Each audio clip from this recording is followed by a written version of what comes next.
दौरान योगी आदित्यनाथ का एक और नाम लोगों के बीच चर्चा में आने लगा, बुलडोजर वाले बाबा। उत्तर प्रदेश। एक समय था जब उत्तर प्रदेश के कई इलाकों में कानून से ज्यादा माफियाओं का डर चलता था। उन दिनों दो नाम सबसे ज्यादा चर्चा में रहते थे, अतीक अहमद और विकास दुबे। कहा जाता था कि इनका इतना खौफ था कि अगर कोई इनके खिलाफ गवाही देने की हिम्मत करता तो उसकी जान खतरे में पड़ जाती। ये तक कि पुलिस भी उनका कुछ नहीं बिगाड़ सकती थी। कई इलाकों में लोग डर के कारण खुलकर बोल भी नहीं पाते थे।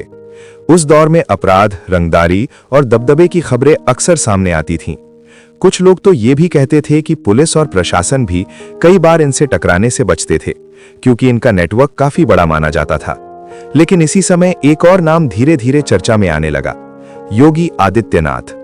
योगी आदित्यनाथ जी ने सिर्फ लोगों की समस्या नहीं सुनी, बल्कि उस सिस्टम से टकराने की बात की जिसे लोग अटल समझने लगे थे। आइए जानते हैं कैसे उत्तर प्रदेश को माफिया के जाल से बाहर निकालने की कोशिश शुरू हुई। 5 जून 1972 को उत्तराखंड के पौड़ी गढ़वाल जिले के एक छोटे से गांव पंचूर में अजय सिंह बिष्ट का जन्म हुआ। उनके पिता आनंद सिंह बिष्ट वन विभाग में फॉरेस्ट रेंजर थे और उनकी मां सावित्री देवी एक गृहिणी थीं। परिवार बड़ा था और जीवन बहुत साधारण था। स्कूल जाने के लिए कई बार कई किलोमीटर पैदल चलना पड़ता था, लेकिन अजय बचपन से ही मेहनती और अनुशासित थे। उन्हें पढ़ाई में खासकर गणित बहुत पसंद थी। स्कूल के समय से ही उनमें नेतृत्व की झलक दिखाई देने लगी थी। दोस्तों के बीच वे हमेशा आगे रहते थे और स्कूल की गतिविधियों में भी बढ़ चढ़कर हिस्सा लेते थे। धीरे धीरे उनकी रुचि पढ़ाई के साथ साथ समाज और धर्म की ओर भी बढ़ने लगी। स्कूल की पढ़ाई पूरी करने के बाद अजय सिंह बिष्ट ने हिमवती नंदन बहुगुणा गढ़वाल यूनिवर्सिटी से मैथ्स में ग्रेजुएशन किया। कॉलेज के दिनों में वे छात्र राजनीति और सामाजिक गतिविधियों में भी रुचि लेने लगे, लेकिन इसी दौरान उनकी जिंदगी में एक बड़ा मोड़ आया। उनका झुकाव धीरे धीरे आध्यात्म और धार्मिक जीवन की ओर बढ़ने लगा। कहा जाता है कि इसी समय उनकी मुलाकात गोरखपुर के प्रसिद्ध संत महंत अवैधनाथ से हुई। ये मुलाकात उनकी जिंदगी का सबसे बड़ा टर्निंग पॉइंट बन गई। महंत अवैधनाथ से मिलने के बाद अजय सिंह बिष्ट उनके विचारों से काफी प्रभावित हो गए। कुछ समय बाद उन्होंने गोरखपुर के प्रसिद्ध गोरखनाथ मठ में जाना शुरू किया। यहां उनका समय साधुओं के साथ बीतने लगा और उनका मन धीरे धीरे पूरी तरह आध्यात्म की ओर झुक गया। आखिरकार उन्होंने एक बड़ा फैसला लिया। उन्होंने संन्यास लेने का निर्णय कर लिया। संन्यास लेने के बाद अजय सिंह बिष्ट का नया नाम रखा गया, योगी आदित्यनाथ। इसके बाद वे गोरखनाथ मठ में रहने लगे और धार्मिक कार्यों के साथ साथ समाज सेवा में भी सक्रिय हो गए। धीरे धीरे गोरखपुर और आसपास के इलाकों में उनकी पहचान बढ़ने लगी। लोगों के बीच उनका प्रभाव बढ़ने लगा। 26 साल की उम्र में ही राजनीति में उन्होंने अपने पैर जमा लिए थे। वो सिर्फ भाषण देने वाले नेता नहीं थे, जो कहते थे उसे करने की कोशिश भी करते थे। अगर उन्हें कहीं भी कोई समस्या दिखती तो उस पर कार्रवाई कराने की बात खुलकर करते थे। लेकिन सवाल अभी भी वही था, उत्तर प्रदेश जैसे बड़े राज्य को अपराध और गुंडागर्दी से कैसे मुक्त कराया जाए। फिर आता है 2017। उत्तर प्रदेश में विधानसभा चुनाव हुए। बीजेपी को भारी बहुमत मिला और पार्टी ने योगी आदित्यनाथ को उत्तर प्रदेश का मुख्यमंत्री बना दिया। ये फैसला बहुत लोगों के लिए चौंकाने वाला था, लेकिन मुख्यमंत्री बनते ही उन्होंने एक बड़ा संदेश दिया, उत्तर प्रदेश में कानून का राज होगा।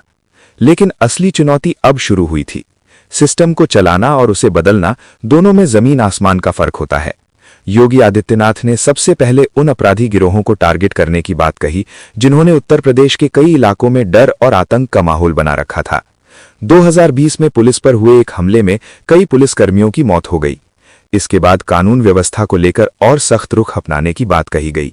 सरकार का कहना था कि राज्य में अपराध और माफिया गतिविधियों पर रोक लगाने के लिए पुलिस और प्रशासन को खुलकर काम करने की जरूरत है। इसके बाद कई जिलों में पुलिस ने बड़े अपराधियों और गैंग्स के खिलाफ अभियान शुरू किए। इस दौरान कुछ ऐसे नाम भी सामने आए जो लंबे समय से यूपी की अपराध दुनिया में चर्चित रहे थे, जैसे अतीक अहमद, मुख्तार अंसारी, विकास दुबे। राज्य सरकार और पुलिस ने इन मामलों में कई तरह की कार्रवाई की। इसी दौरान योगी आदित्यनाथ का एक और नाम लोगों के बीच चर्चा में आने लगा, बुलडोजर वाले बाबा। क्योंकि कई जगहों पर अवैध निर्माण और कब्जों को हटाने के लिए प्रशासन ने बुलडोजर कार्रवाई भी की। अगर कोई व्यक्ति अवैध कब्जा छोड़ देता तो ठीक, नहीं तो प्रशासनिक कार्रवाई की जाती। धीरे धीरे लोगों को भी लगने लगा कि उत्तर प्रदेश अपराध के जाल से बाहर निकल सकता है।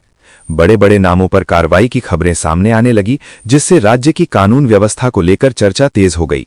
लेकिन योगी आदित्यनाथ ने सिर्फ अपराध पर ही ध्यान नहीं दिया, सरकार ने राज्य के विकास से जुड़े कई कामों पर भी जोर दिया, जैसे कई नई सड़कें और हाईवे बनाए गए, बड़े एक्सप्रेसवे और कॉरिडोर प्रोजेक्ट्स शुरू हुए।